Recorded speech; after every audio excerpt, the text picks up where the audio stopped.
60,000 searches per month for boyfriend jeans. Well, if I was to get, with a good campaign, I don't know, maybe about 10% of that traffic to my site, okay, so I've got 10% of the traffic to the site and X amount of that converts. So I can start to work to an ROI goal here and start to think about investments and put a bit of budget behind it. So what the keyword tool allows me to do is to, first of all, get figures in my head. Secondly, it allows me to think about keywords that I may not have thought of. So obviously, boyfriend jeans, I'm going to go on that one. But there's other keywords in there which are much more targeted, more niche. They're search terms which I may not have thought of in the first place. Now, the tool is showing me some information on some global searches there. But in the UK specific, it's mentioning that there might not be enough data to come back at me and provide me with a number. However, what it is saying to me is that people are searching on these terms. Now, these are terms of what we would call longer tail keywords, or the long tail keywords. And essentially what these are keywords which less people are searching on, but they cost less as well, or they tend to cost less. So there's an area of opportunity there.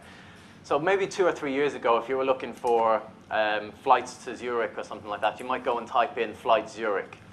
And that's where you would book online, and you would go on and make your purchase there. But what's tended to happen over the last 2 or 3 years is that those keywords have become quite generic. A lot of people are advertising them. There's a lot of traffic out there on those keywords. So 2 or 3 years on, maybe the opportunity has now moved to more longer tail keywords.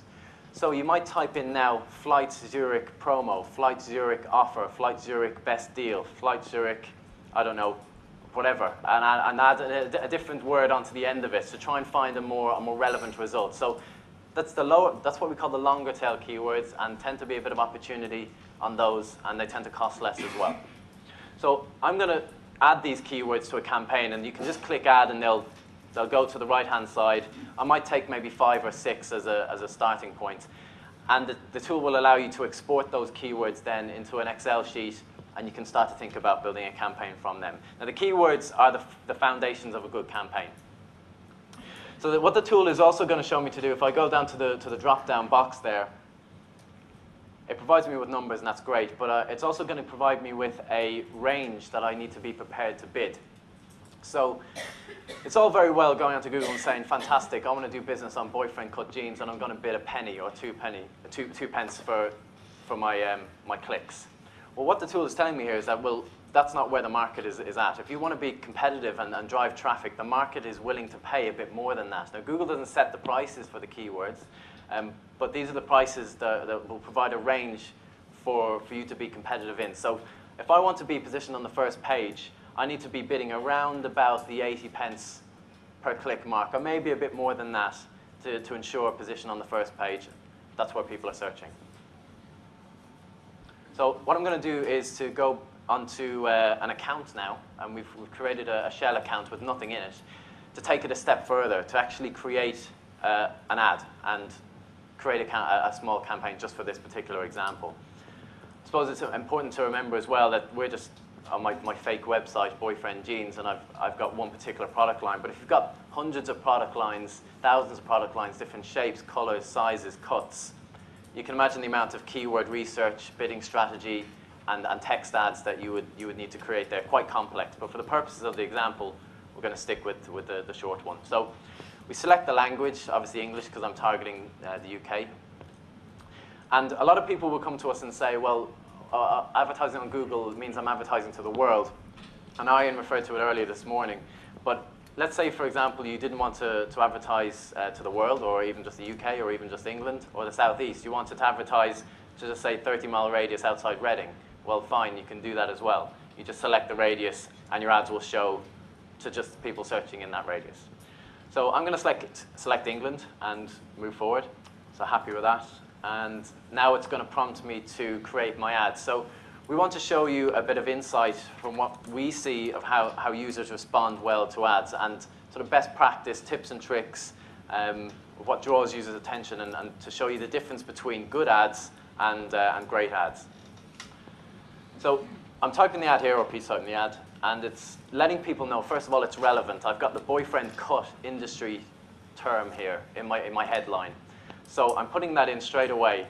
You'll also notice that the words are intercapitalized, or each one just starts with a capital letter.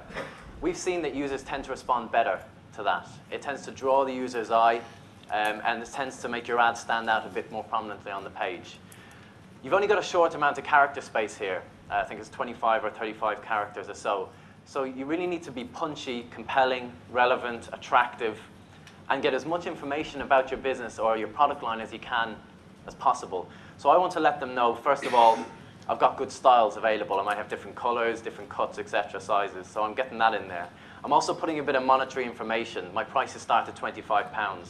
So my price point is out there. When my ad shows, it means that I'll be able to filter off browsers more so than buyers. The people who necessarily can't afford £25 will not tend to click. The people who want to buy a pair of jeans at a bit of a higher end, I'll tend to sieve those out as well. So that way of sifting through traffic and making sure that you attract more people with potential to buy rather than browse is pretty important. So monetary information is really good, if you can. I'm also letting them know that I have free delivery, and this is one of my competitive advantages. Let's say I'm offering this at the moment. So short use of text space there, and it's a pretty good call to action. It's a pretty good selling point. My final line is order online today. It's a call to action. I'm emphasizing that with an exclamation mark. And I'm also letting people know with that call to action that I have an e-com store. Because from my web store, you can't necessarily tell that unless I actually put it in that you can buy online. So there's a good few chunks of information in there that I'm including in just one ad. Now, we would definitely suggest to have several variations of ads, ones which are more focused on delivery, ones which may be more focused on price, and test to see which ones work best, basically. So I'm happy with that, so I'll move on.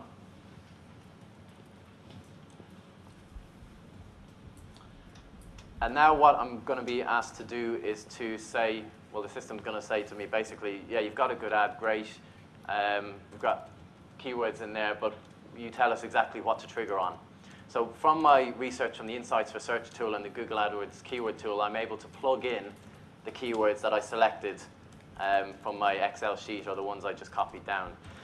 Now, the more keywords you tend to add in an ad group here, the further off topic you tend to go. So our advice would always be to keep it as tightly themed as possible, small little pockets of keywords directly relevant to the products on your site. The best AdWords campaigns are the ones which replicate the site exactly. If you're selling boyfriend cut jeans, the keywords should only be focused around them. So I'm even going to plug in maybe four search terms as a start.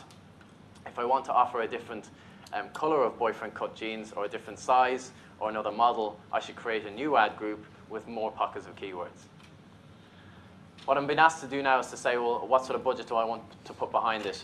Well, I saw from the keyword tool that if I want to be competitive here, I need to be looking at around about the 80 pence per click mark. That's the market rate. So I'm going to be pretty competitive. I want to sell these. I've got lots of them. I'm going to put in £1 a click.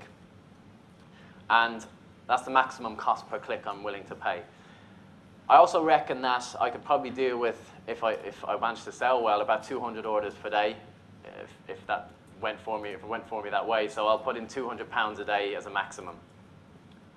And we'll start that off and click save. And once that's saved, then what will happen is, subject to a few policy checks, the ad should start to show in the next couple of hours. And when you type on the search term or one of your trigger words, you should start to see the ad appearing on the page and receiving traffic, or hopefully winning traffic over competitors. So there's the page that we started off previously. And if you keep your eye on the first three results there in the yellow shaded area, hey presto, you now see my ad, and I'm being visible to the users that are searching on this trend. So I just want to take it back to the idea of investment on Google. And Ian this morning referred to websites as kind of web real estate. And just to sort of take that a bit further, often Google advertising is kind of considered as a very different form of advertising to anything else. It's very flexible and measurable. I mean, if you want to advertise for £1 a day, you can. If you want to advertise for 10 grand a day, you can. It's completely up to you. But it leaves people in the position to say, well, actually, how much do I put in? And what potentially could I get back? So often the way our developers describe it is that it's kind of like, the first page of Google is kind of like the online high street. So if you think about your website as your web real estate, where the cost per click or the CPCs come in is kind of like the rent for that real estate. So I saw that my cost per click for the term boyfriend cut jeans is around about 80 pence, so I'm prepared to bid about £1. So that's essentially my rent to be positioned on the first page of Google consistently throughout the day.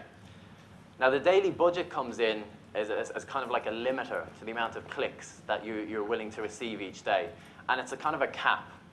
So the way our developers would sort of express this is like your online shop door. So I put my daily budget in at £200 a day. Now, if users were interested in my ad and they were clicking my ad, and fantastic, I got loads of clicks, and I hit my daily budget at, let's say, 12 in the afternoon, my ad would be pulled from the network and wouldn't show again for the rest of the day, regardless of whether people were searching on it or not, because the system is under the instruction that that's my cap. So it would then save that and relay it for the next day. But the important point here is that if you're in business, I suppose, in a website or you're a retailer, the last thing you want to do when people are looking for the products you have is have a closed shop door. So the mind frame that we would often suggest is to try and think about apportioning the budget to when people are actually looking for you.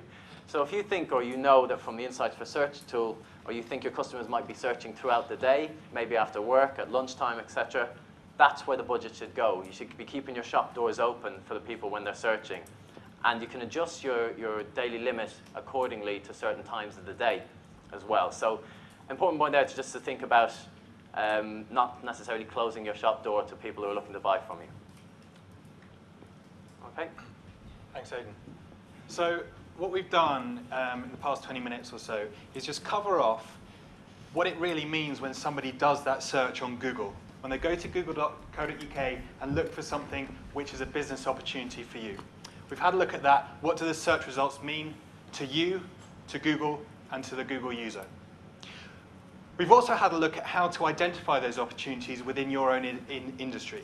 So what is the business opportunity for your company? Well, that's where the Insights tool can be extremely useful. Play with it, put in the keywords, see what the rising searches are, have a look at those, then put those in again. You can create a whole network of business opportunities using the Insights tool. And finally, we had a look at how you can actually create an advert, an ad text, a Google AdWords ad for your company. So we'll take some questions now. I will say we're going to come back after the break and have a look at actually how you guys can get started. We've taken a very simple example and said, right, for one ad text, one ad group, and a few keywords, how can you get started? But we realized, particularly from the questions that we had this morning, there are some concerns about how you actually do that, and it's not a matter of going off into a room and just doing that yourself. Some of you guys, for your size companies, might well need hundreds of ad groups, hundreds of ad text, and potentially thousands of keywords. So we'll show you after the break how we can actually help you achieve that. Thank you.